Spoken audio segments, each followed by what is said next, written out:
falar de mim, do meu percurso e como é que a minha carreira tem evoluído tão rapidamente em 2 anos.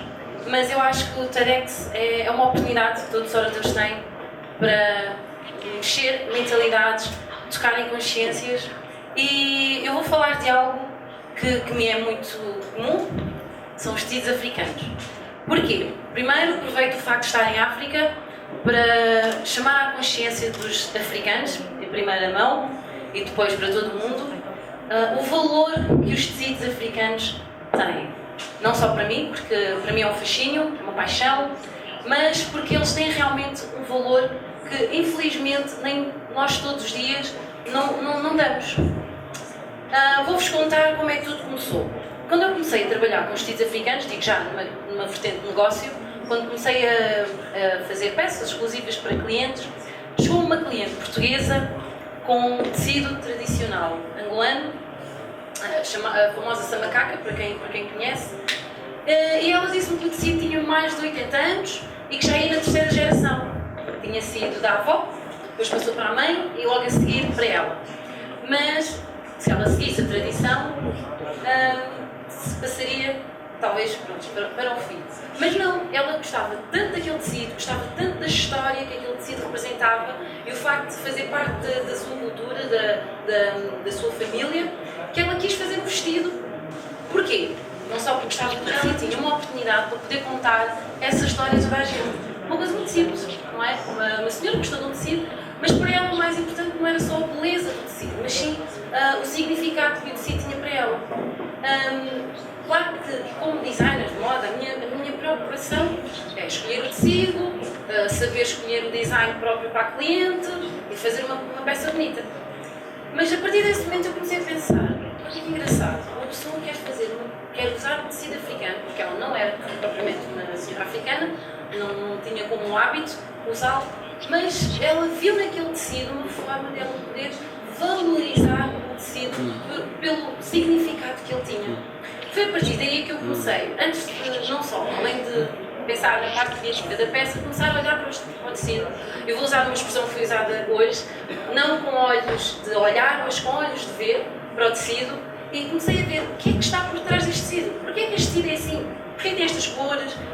Qual é a história? Eu sabia a origem dos tecidos. A minha fornecedora, eu exigia que ela me dissesse de onde é que eles eram e eu também acabava por pesquisar. Mas não tem só a ver com a origem, tem a ver com a própria a textura do tecido. Porquê é que é aquela cor? Porquê é que existe aquele padrão? Vou-vos contar algo que eu pesquisei, se calhar muitos não têm conhecimento. Os tecidos africanos, na sociedade africana antiga, os tecidos africanos tinham um valor. Como? Tinham um valor social. As pessoas, distinguiam-se as pessoas pelas vestes que tinham, pelos padrões que usavam. O rei, os empregados, o povo e por aí afora. Logo aí podemos perceber que o tecido africano, só por isso, já tinha o seu valor. Segundo valor, tinha poder comercial. Já viram como é fantástico? Hoje em dia nós temos que usar dinheiro físico, digital, o que é que seja, para podermos adquirir os nossos produtos. Antigamente, a sociedade, a civilização africana usava tecidos. Se eu quisesse comprar uma cabra, um cabrito, eu tinha que trocá-lo por um tecido. Ou seja, logo aí o tecido já tinha uma conotação diferente, tinha um valor, cada tecido tinha o seu valor. E por último, o valor textual. Não sei se algum de vocês teve já a oportunidade, além de vestir os maravilhosos trajes, não é? As roupas que confeccionam, se tiveram a oportunidade, quando tocam no tecido, de tentar interpretar a geometria, o desenho. Não falo de tecidos lisos, tecidos com padrões, com estampado de etnia africana. O tecido africano tinha também um valor textual, mensageiro.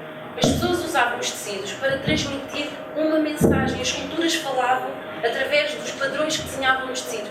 Bem, eu já estou a entrar aqui muito na vertente histórica, porque isso fascinou-me. Eu não gosto de fazer moda só porque não gosto de usar os tecidos africanos, só porque são giros, têm muita cor, é engraçado e a África está na moda, estás a pensar, não é só na kizomba e no kuduro, na roupa também, felizmente para mim, não é? Que é o meu negócio, mas porque há uma essência por trás de simples padrões que nós, falo aqui, eu como africana, muitas vezes desvalorizamos. É triste eu dizer isto, apesar de eu não viver em São Tomé, viver em Portugal, mas na Europa é exatamente a mesma coisa. Infelizmente as pessoas não dão aos tecidos o valor que eles têm, e eu senti isso na pele, porque a minha formação é engenharia civil. Vocês já estavam a perguntar, o que é que uma engenharia civil faz? A fazer roupa com tecidos africanos.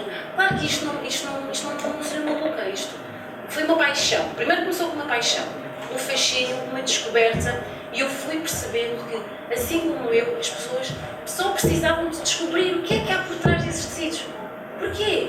E quando eu, felizmente, comecei a proporcionar às pessoas a possibilidade de vestirem esses tecidos, transformando-o em peças, não apenas peças culturais, peças do dia-a-dia, do seu cotidiano.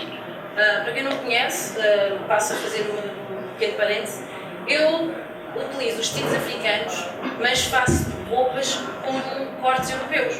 Porquê? Primeiro porque vivo na Europa e o meu estilo é todo europeu. E segundo, porque eu sentia que os jovens, falo da minha faixa etária, não ligavam nenhum dos tecidos. Mas todos eles, na sua maioria, africanos, tinham um tecido em casa. E quando eu dizia, tens um tecido tão giro, porquê é que não fazes uma camisola? Camisola? Acho que isso não. A minha mãe usa isso para pôr a toalha no Natal, ou usa isso para pôr a minha irmã nas costas. E eu pensava assim, desperdício. E então foi aí que eu comecei eu própria a vestir. Primeiro porque gostava. Ficava super vaidosa cada vez que ia para a empresa com um blazer ou uma saia, e as pessoas achavam giro. E depois porque as pessoas começavam a ver, olha, afinal de solteira, olha que chique. Nunca tinha pensado nisso. Mais curioso ainda é quando os portugueses, porque todos nós sabemos que os portugueses viveram muitos anos em África e também, quando se foram embora, levaram com eles muitas coisas e muitas delas os tecidos africanos.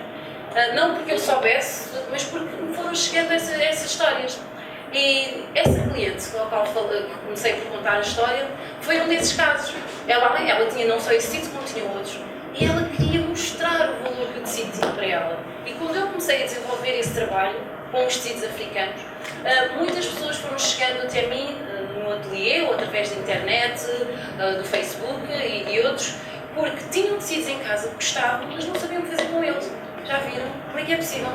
Nós temos uma riqueza tão grande nas nossas mãos e não sabemos o que fazer com eles. A questão muitas vezes não é não sabemos o que fazer com eles, é porque nós não nos valorizamos. Porque a partir do momento, se aquela cliente que foi a catalisadora desta minha descoberta gostava do tecido e queria valorizá-lo, porque ela fez um vestido. Toda a gente vai ver, as pessoas vão poder apreciar o tecido de uma outra forma, porque senão ela ficaria com ele escondido no baú, como a maior parte, muitos de vocês se calhar estão a ouvir-me a falar e a pensar, realmente tenho lá em casa aquele tecido que daria. Não estou a fazer publicidade, nada disso, mas isto porquê? Quero-vos consciencializar, porque eu no início sofri algum preconceito com isso, confesso. Se hoje sou pessoa, se faço o que faço, é porque gosto, porque batalhei, conquistei, fui à luta e a minha única preocupação era, eu sei o que eu quero e eu vou provar a toda a gente que os tecidos africanos são valorosos. Há milhares de anos atrás são valorosos, há centenas de anos atrás e são valorosos hoje. Depende sim da maneira como nós olhamos para eles. Por favor, a África e a Europa, o mundo inteiro, valorizem os tecidos. Não desdenhem, não achem que é coisa de pobre. Não é coisa de pobre. Mas, assim como o dinheiro ganha a cor do nosso coração, não é? O dinheiro é aquilo que nós fazemos dele. O tecido africano é exatamente a mesma coisa. O tecido, claro, mas agora podemos entrar na questão das qualidades. Isso é como tudo. A roupa também ganha, o preço ganha de acordo com a qualidade que tem. Com o tecido africano é exatamente a mesma coisa. Eu estou aqui com essa preocupação, porque é algo, eu aproveito, agradeço ao TEDx, porque é algo que eu sempre quis falar, mas nunca tive a oportunidade. Normalmente, quando é entrevistas, é para explicar o negócio, Shark Tank ou Santo Tomé. E hoje eu pensei, vou ter a oportunidade de poder dizer às pessoas, olhem para os tecidos, toquem-nos, e se puderem, perguntem, de onde é que isto veio? Porquê é que isto é assim? O que é que eu posso fazer com este tecido? E por outro lado, porque é que eu digo, como é que uma ideia pode mudar o mundo? Não é a questão, a ideia em si, é o que é que nós podemos fazer com a nossa ideia para mudar mentalidades. E eu acho que o meu trabalho não passa só pelo tecido africano, o meu trabalho passa por consciencializar e voltar a trazer, dar aos tecidos a vida que eles merecem, que muitos estão a ganhar pó no fundo do baú e eles merecem ter o valor que têm. E isso é um sonho que eu já tenho desde pequenina, porque os tecidos para mim não é de agora. A engenharia civil foi uma aposta profissional, mas quando nós amamos muito o que fazemos, mais cedo ou mais tarde acabamos por tropeçar nisso, e foi o que aconteceu comigo. E eu incentivo, há bocado ouvimos um toque sobre os sonhos. Bem, eu pensei, a minha apresentação podia parar por aqui, porque já disseram tudo o que eu quis abordar, tem a ver com os sonhos. Eu sou uma pessoa muito sonhadora, mas meus amigos também têm os pés muito assentes na terra, porque eu sei que se nós não basta só sonhar, temos que lutar, temos que acreditar, mas o acreditar não é só que acreditar que os outros têm que nos dar a mão, ou os outros têm que perceber o nosso sonho, não. Temos que acreditar que nós somos os primeiros a acreditar acima de todos. Muitas das vezes eu acredito em um sonho, exponho o meu sonho e ouço muitas críticas, deitam-me abaixo. E o que é que eu faço? Eu própria deixo de acreditar no meu sonho. Não foi fácil para mim, não pensem que foi fácil deixar os projetos e aventurar no mundo da moda.